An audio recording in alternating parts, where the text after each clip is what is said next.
Okay, so for our warm-up today, we're going to start with a simple 8-point plank. We're going to slam a med ball, and then we're going to do what's called a cane squat. In our 8-point plank, we're going to be spread apart, so hold my body long, okay? I'm going to have my toes, knees, elbows, and hands on the ground. I'm going to tuck my pelvis back, so it's a rotation. I'm not trying to shift backwards. I'm not trying to arch my back. I'm going to posteriorly tuck my pelvis so that my tailbone goes towards my heels, and I can feel my lower abs engage. I'm going to always make sure that I breathe in through my nose, down to my mouth in a nice calm way. I'm going to try to breathe my air into the back of my ribs, so the ribs back here. As I master that, I'm going to start to push my toes, knees, elbows, hands into the ground. I'm ramping up that tension, not losing any position. Keep tucking that pelvis. It never moves. You're just holding it. I'm going to hold that. You're going to start shaking a lot. That's good. We want that. Keep breathing over top of that and try to hold it for maybe 10 to 15 breaths. Really concentrate on being calm while your body shakes and freaks out. We grab a med ball next. Again, we don't want a med ball that slams a whole bunch. If it completely dies on the ground like the sandballs, that's fine. Ideally, it's something that bounces a little bit. We're going to reach up, get on those big toes, whole body squats and slams me up. Reach up, reach up, 12 there. Our cane squat, we're going to get in our squat position. We're going to reach down and grab our ankles. We're really focused on keeping our weight balance front to back. Our toes are going to have to work hard on this.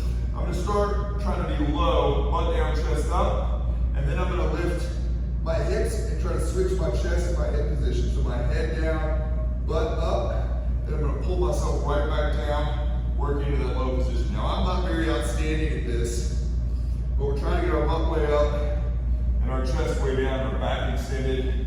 Use your hands to pull forward and try to get those toes being active. We're going to move up and down. Your butt goes up, your butt comes down. Rep 10 is going to look better than rep 1. Set 2 will look better than set 1. And you'll see how much you get progressively better. And really our goal is just warm up for our squats. We're going to, again, we have a lot of options here. You can load up a barbell if you want, that's fine. If you're really trying to push that, that's great. We have a lot of our functions in kettlebell here. We've got access to a lot of heavy kettlebells, so that works out. Whatever access you have, we're going to work on the squat, keeping our body upright, pulling our hips down. Grab your weight, working on keeping that chest up, pull that butt straight down, and then come right back out of the hole. We're going to control our descent. 2, 1, and then drive up from the hips. Using that core to keep that torso upright. You want to make sure that you don't shoot the hips and then take it back. You want to keep the chest up and everything rises together. From there, we got a couple options. We can go back into our med ball slams. I'd like us to go into a box jump. We want a lower box. We're not trying to stack our boxes really high. We want a lower box we can confidently land on. We want to land upright, so we don't want to land in this low squat position here and stand up. We want to land tall. Get about a foot length off the box. We drop into our butt, so our weight is here and in our toes. Our heels don't have to be off the ground, but we don't want to be back here in our heels. We don't want to rock back and forward. We want to put our weight down into the ground and then push back up. So my hands follow my body back when I go down, and then I jump up. I land soft and tall on the box. I step down. Get yourself set. We don't have to rush into this next move. Squat down, jump up, land, and step off. If jumping's not your thing, and if you're like, I'm out, like, so I've got a knee injury, I just don't like jumping, maybe you recently had a baby, or it's just not your thing, and you don't want to jump, go to the med ball slams, throw them on the wall, throw them on the ground, do 10 to 12, get your heart rate up, do something explosive, okay? We're going to complete 4 rounds of that workout. I want 4 heavy sets, so we may do a couple ramp-up sets, that's fine, but I want 4 working sets where you go from your squat to your box jump to your slam, okay? We're going to do 5 to 6 reps on this box jump. We're doing 10 to 12 reps if we're on the kettlebell. If we're going to use a barbell, we're going to do 6 to 8 reps. All right, 4 rounds. All right, for our second circuit here, we're going to have plates. These are 10-pound plates, so they're just happen to be big, the bumper plates that I had. You just have 10, maybe 5, maybe 15-pound plates. You put a 5 and a 10 together. We're going to work on just a simple lateral raise. When I do this lateral raise, I'm going to be in the scaption plane. So I'm going to group my feet. My core is always still.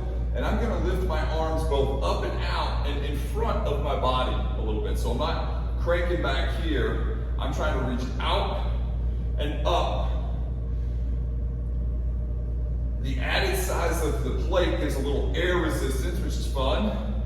And remember that I am reaching out to the sides as much as I'm reaching up. That's important you think out to the sides. I'm always keeping tension on my shoulders, so I don't bring it down here, pause, think about my feelings. I keep that tension moving. Even when I bring it down, I never let that tension off the muscle. So we're gonna do 10 to 12 there. Then I've got kettlebells here. You can use kettlebells, dumbbells. Again, lighter weight here. These are only 20 pounds. Okay, sitting tall. So my knees are down. I'm pulling my toes back. I'm sitting my chest up. This is a lot of core work to try to hold you in this position, okay? Elbows again are in front of our body. We're in that scapula plane. Forearms stacked. We're gonna reach up and pull down. So we've got our Zpress here, up, down. I'm trying to reach tall, and I do not bring my hands together. So I'm not coming here and bringing hands together because I'm reaching up. I'm not reaching in. So keep that chest tall. We're gonna reach there. We got 8 to 10 reps there. After that, we're gonna take our kettlebells. I'm using the same ones here. That may not be the case for you, okay? I'm gonna sit down, so there's gonna be a lot of lower body work here too. Your legs are gonna be screaming. I'm aware of that. That's a good thing, okay? Sitting down, reaching way out in front of us. I'm gonna balance the forward backward force in my foot. So I'm gonna have to find my toe, but also my heel. The kettlebells are on their edge. I'm gonna sit as tall as I can. I'm gonna roll back, reach forward, pause, back, reach forward, pause, back, reach forward, pause. And I'm keeping my body still. So there's gonna be a lot of forces that your body's gonna have to deal with. So it's a lot more fun than just a regular row. We're gonna get 10 to 12 reps there. So we have the lateral raise. We're gonna sit down immediately, get our Z-press in, and then you're gonna get your row. Lateral raise, we're doing 10 to 12, Z-press, we're doing 6 to 8, and then, 8 to 10, and then 10 to 12 here on the row as well. We'll complete 4 rounds of that. All right, for our last circuit, we're gonna have either 2 kettlebells, 2 dumbbells. We're gonna do a single leg hinge with a kickstand if you need it. So if you need to have some extra balance with you, keep a little bit of balance in this back foot. All right, but I've got 98% of my weight in this front leg. I'm gonna reach back for my ankle and come back up. Now I'm not moving in the spine at all. That spine stays still. I'm using my shoulders and arms to lats to keep those arms attached to my body. And I'm reaching back from my ankle, not up here, okay? If you have a little extra balance you want to work on, or you're really, really talented at this, you can hinge here and come back up. Put this foot down each time, re-get your balance, find that big toe, hinge, scoop back up and under, okay? Try to keep that tension in the hamstring and glute, all right?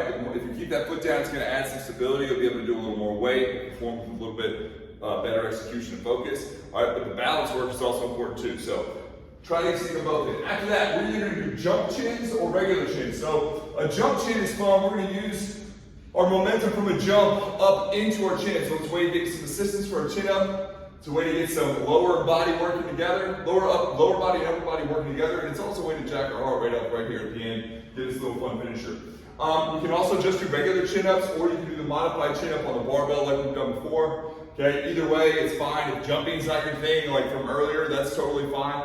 No worries at all. Just get the regular chin-ups in, swing the bar underneath, use that to jump off of. That's fine as well. Okay, so here, we're gonna jump up, use that momentum to come up, back down, jump up.